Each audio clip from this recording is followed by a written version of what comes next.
Gipang aresto o gibalhog sa presinto sa Talumok Police Precinct ang duha ka opisyal sa Barangay Matina Pangi human mipakanaw ang Office of the Ombudsman ug warrant of arrest tungod sa kasong 15 ka falsification of public documents kung pagpameke og dokumento sa gobyerno.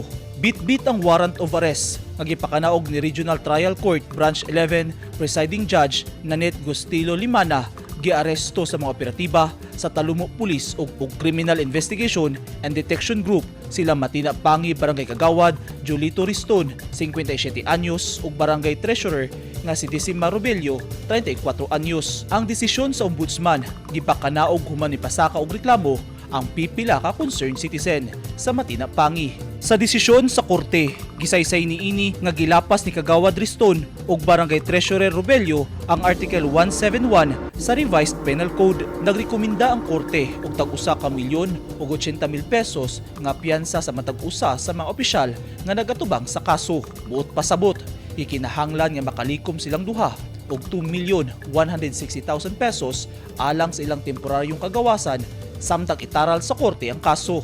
Ang private complainant panggod sa ilaha diretso na sa ombudsman wala hindi rin gawas lang sa mo ang system ang ilahang warrant.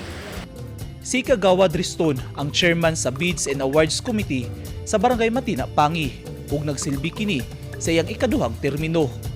Samtang si Barangay Treasurer Robelio naapil sa kaso tungod kay siya ang nagpadagan sa mga papeles nagki-question sa mga complainant. Sumala sa mga opisyal nga dili magpaila, nadagan ang mga dokumento o proyekto nga kulang og mga pirma. Hinungdan nga nahinog ang kasong falsification of public documents o ang pagpamiki sa opisyal nga dokumento sa publiko tungod kay duna sila gipanumpaan nga proteksyonan ang interes sa katawhan. Nakakustodiya na sa outpost sa Talumok Police ang kagawad ug ang barangay treasurer. Documents ako wala sa ko ang istorya kay pati kami nag-equalify na ni inaabot ng nasyak lang kayo nga nabot ng kaso sa ako lang kay konsulta sa among abogado ning mga panghitabo kay pati kami blind me wala mi kakuan know-how mi pagkuan sa mga sa serve sa warrant kay wa jud mi nagtuo na nga kuan sige lang kung natay time makagawas mi dito ta sa barangay magistorya na. Basta unahon sa ako konsulta ang among abogado. Una nang gipaubos sa tulo ka bulan nga preventive suspension si Kagawad Riston ug Treasurer Robelio. Ang preventive suspension usa ka lakang sa ombudsman na iiway usa ang mga akusado sa ilang pwesto aron dili nila maimpluwensyahan ang investigasyon.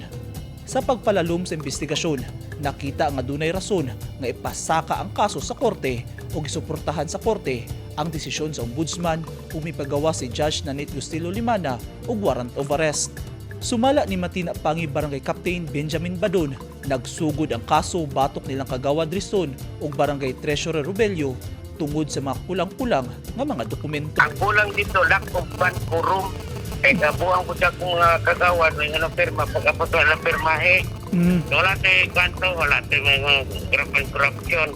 Sige lang, naman na sa kursi karon. Sabagod lang na nila kay Sago. Pan lang ito. Kulang lang ka ng firma ba? Giasikaso na sa kampo nila Riston ug Robelio ang paglikom og kwarta alang sa ilang temporaryong kagawasan. Apan ang pag-aresto kang Kagawad Riston dili babag sa iyang pagdagan sa umaabot nga barangay elections.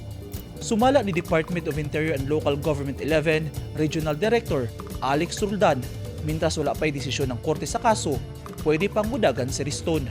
Namagutay palisiya nga di ba yung kumbiktido o bastado ang tao so pag-suspect na siya, no? So unless proven beyond the reasonable doubt, kung wala yung decision pa sa korte o wala yung decision sa ombudsman for his disqualification, sa korte kung ang isa sa mga penalty niya nga dili na siya makadagan o mapriso siya kung di na siya makafunction, di na siya pwedeng madagan. Pasabot, bisa nagatubang pa ang usa ka opisyal o kaso sa korte, pwede kining mudagan ug magpapili kay ang kaso wala pa madesisyon ni. Nakapatik usab sa balaod nga ang tanang opisyal ug empleyado sa gobyerno kinahanglan nga mosunod sa balaod kay sila ang modelo sa katawhan. Eugene Hinutan, Newsline Philippines Davao Region, stay safe.